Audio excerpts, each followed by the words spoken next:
1950 में आया आर्टिकल 25।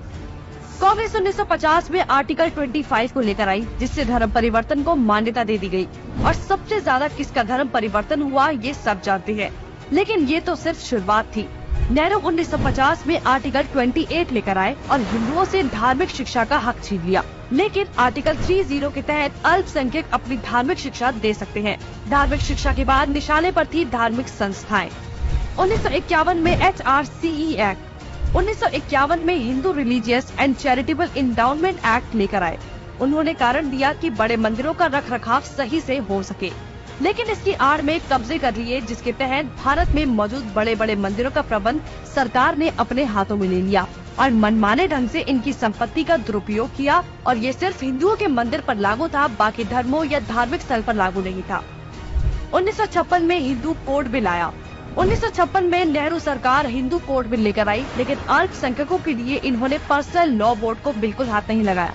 मतलब एक ही है, देश में एक जाति कद संविधान कानून से और दूसरी अपने धर्म के कानून के हिसाब से, और आज भी यूनिफॉर्म सिविल कोड से कतराते हैं। कांग्रेस ने लगाई आरक्षण की आग।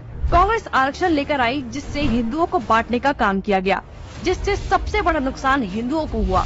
आरक्षण की देश में जरूरत थी, लेकिन मक्कार कांग्रेसी इस योजना को 10 साल लागू करने की बजाय इसे बढ़ाते चले गए और न ही इससे लोगों को सशक्त बना पाए, जबकि लोगों को इसकी लत लगा दी गई। इंदिरा का कार्यकाल। साल 1976 में इमरजेंसी के दौरान ही इंदिरा ने संविधान में सेक्युलर शब्द को जबरदस्ती घुसा दिया, जिसको लेकर संसद में कोई चर्चा तक नहीं हुई। मतलब कि हिंदू बहुसंख्यक होते हुए भी भारत हिंदू देश नहीं कहलाया जा सकता, जबकि आप हमारे आसपास देखेंगे तो सभी मजहबी देश हैं, लेकिन हिंदुओं के लिए कोई देश नहीं बचा। इसके बाद हिंदुओं के कानूनी अधिकार और इतिहास निशाने पर थे। 1991 में पूजा स्थल कानून।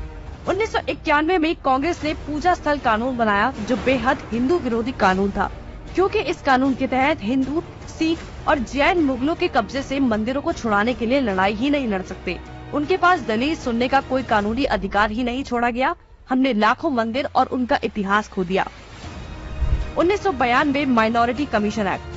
कांग्रेस ने अल्पसंख्यक आयोग अधिनियम बनाने के बाद अल्पसंख्यक आयोग बना दिया। ऐसा करके कांग्रेस ने धर्म विशेष के लोगों को स्पेशल दर्जा तो दिया ही, हिंदुओं को बांट दिया, जिसके तहत सरकार की हर योजना का सबसे ज्यादा फायदा धर्म विशेष के लोगों को ही मिलता है, जिससे कांग्रेस ने सांप को भी मार दिया और लाठी को भी नहीं टूटने दिया।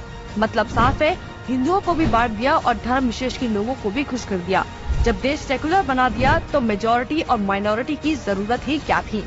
1995 में वक्फ बोर्ड कानून। 1995 में वक्फ बोर्ड कानून बनाकर कांग्रेस ने एक और महापाप किया। वक्फ बोर्ड को असीमित शक्ति दे दी गई। आज स्थिति ये है कि वक्फ बोर्ड किसी भी संपत्ति पर दावा कर दे तो कोर्ट से भी कोई मदद नहीं मिलेगी। रेलवे और रक्षा के बाद संपत्ति के मामले में वक्फ बोर्ड देश में तीसरे स्थान पर पहुंच गया है। अब सिर्फ एक आखिरी बार बचा था, वो बार था राम सेतु एफिडेविट। राम सेतु एफिडेविट बनाया। हिंदुओं ने फिर 2004 में कांग्रेस को चुन लिया, तो कांग्रेस ने इसका इनाम देते हुए राम सेतु एफिडेविट बनाया और भगवान श्री राम के अस्तित्व को ही नकार दिया और काल्पनिक बताया। आस्था और धर्म पर वार करने के बाद अब कांग्रेस ने हिंदुओं को ही बदनाम करने का प्लान बना लिया।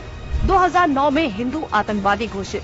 2009 में फिर से हिंदुओं ने कांग्रेस को चुना, तो उसके बदले में कांग्रेस ने हिंदुओं को ही टेरर घोषित कर दिया। कांग्रेस ने बहुत ही चालाकी से एक एक कर हिंदुओं के धर्म, अधिकारों और शिक्षा के अधिकार को छीन लिया, लेकिन हिंदू फिर भी कांग्रेस को नहीं समझ पाया।